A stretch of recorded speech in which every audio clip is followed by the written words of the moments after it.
Hadirin jamaah rahimakumullah. Jika Allah Subhanahu wa ta'ala harus diposisikan, maka posisikan dia sebagai sebab, bukan akibat. Kalau Allah memposisikan sebagai akibat semata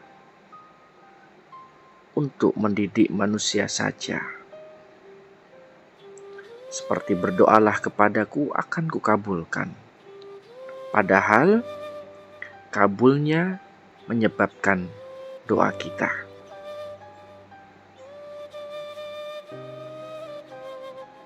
Maka sebab yang menjadikan hidup manusia lebih indah. Hidup ini indah jika kita mampu tawakal melahirkan ikhtiar, anugerah melahirkan doa, ampunan melahirkan taubat, cahaya melahirkan akhlak, syukur melahirkan sabar, ridhonya melahirkan ketaatan, karomah melahirkan istiqomah, amal melahirkan ilmu, hakikat melahirkan syariat.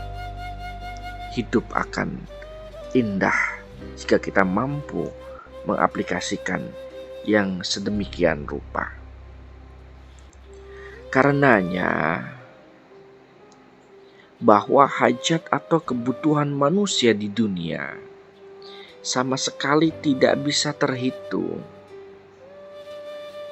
Meski demikian, Allah akan selalu memberikan atau mencukupi segala kebutuhan manusia.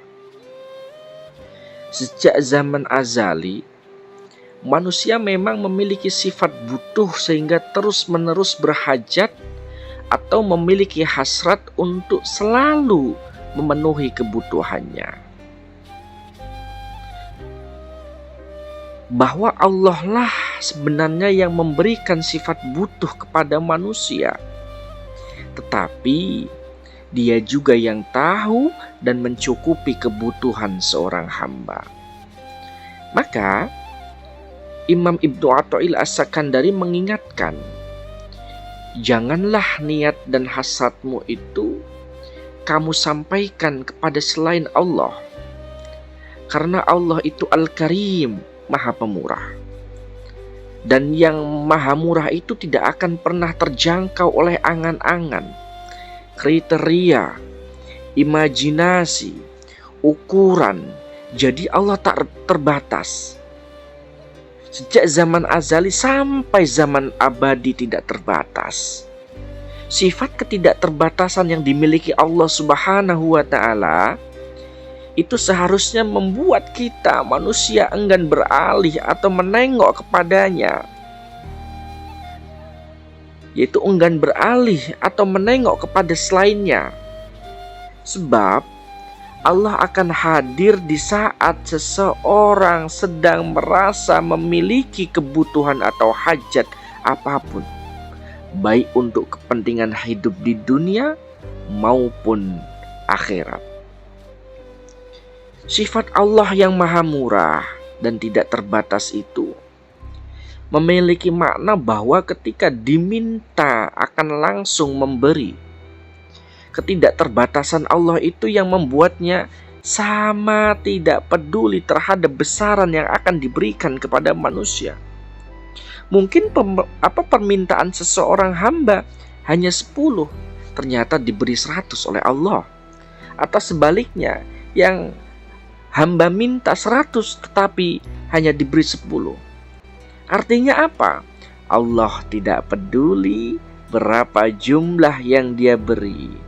Itu tanda-tanda maha murah sehingga pemberiannya pas, sesuai, senyawa, dan layak bagi manusia. Selain itu, Allah juga gak peduli akan memberi atau mencukupi kebutuhan siapa. Saat memberi, Allah tidak memandang latar belakang seseorang. Siapapun dan berapapun pasti akan diberi nikmat sehingga kebutuhannya tercukupi. Bahkan Allah akan memberi sebelum diminta. Tapi kenapa kita diperintahkan untuk berdoa, meminta, dan memohon? Itu semuanya semata-mata agar seorang hamba dapat mewujudkan kehambaannya di hadapan Allah Subhanahu wa Ta'ala. Dengan meminta itu kan berarti seluruh sifat fakir, hina, tak berdaya, dan ketidakmampuan kita sebagai seorang hamba akan nampak, akan muncul. Allah tidak akan meridhoi seorang hamba yang menyampaikan permohonan agar segala kebutuhan tercukupi kepada selainnya. Padahal pihak lain yang diminta agar mencukupi kebutuhan itu pun memiliki sifat sangat butuh, karena harus menyelesaikan kebutuhannya sendiri dan kebutuhan orang lain. Maka kita janganlah kok mengadukan, melaporkan, mengeluhkan, atau menyampaikan kebutuhan kita kepada selain Allah Subhanahu wa Ta'ala, karena Allah lah yang mendatangkan kebutuhan. Karena kita ini butuh Allah.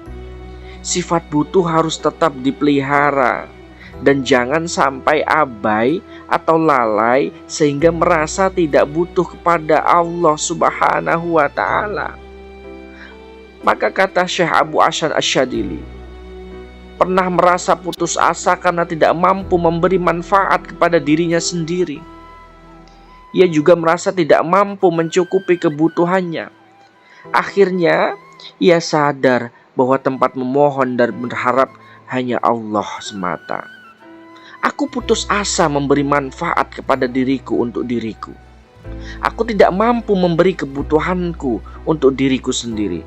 Bagaimana aku tidak putus asa memberi manfaat kepada selain diriku, dan aku berharap kepada Allah untuk selain diriku? Bagaimana aku tidak memohon untukku kebutuhanku? Kata Syekh Abu Hasan Asyadili. Maka manusia tidak akan mampu menyelesaikan kebutuhannya sendiri. Namun terkadang seseorang merasa sombong, merasa ujub, merasa takabur karena berhasil mencukupi masalah kebutuhan berkat jerih payahnya sendiri. Dia merasa apa yang dia capai itu adalah atas capaian dan usahanya jerih payahnya dia sendiri. Jangankan soal seluruh tubuh kita, misalnya hidung kita sakit, kita kan tidak bisa menyembuhkan. Ini baru persoalan hidung, belum lagi soal mata, telinga, saraf-saraf, atau darah yang mengalir. Jadi kita tidak bisa menyelesaikan masalah kita sendiri, apalagi menyelesaikan masalah orang lain. Tapi meski demikian, tetap agar umat Islam mampu memberi manfaat kepada orang lain. Sebab itulah kewajiban sebagaimana anjuran Nabi Muhammad SAW untuk kita menjadi seseorang yang khairun nas anfa'uhum linnas, yaitu senantiasa bermanfaat bagi manusia lain. Tapi harus bersama Allah. Orang yang tidak bersama Allah, sesungguhnya dia tidak bisa memberikan manfaat yang hakiki kepada orang lain.